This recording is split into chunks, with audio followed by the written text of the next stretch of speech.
بسم الله الرحمن الرحيم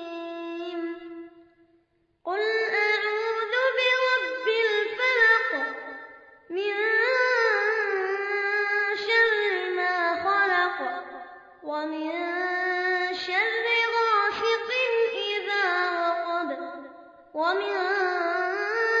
شر النفاثات في العقد ومن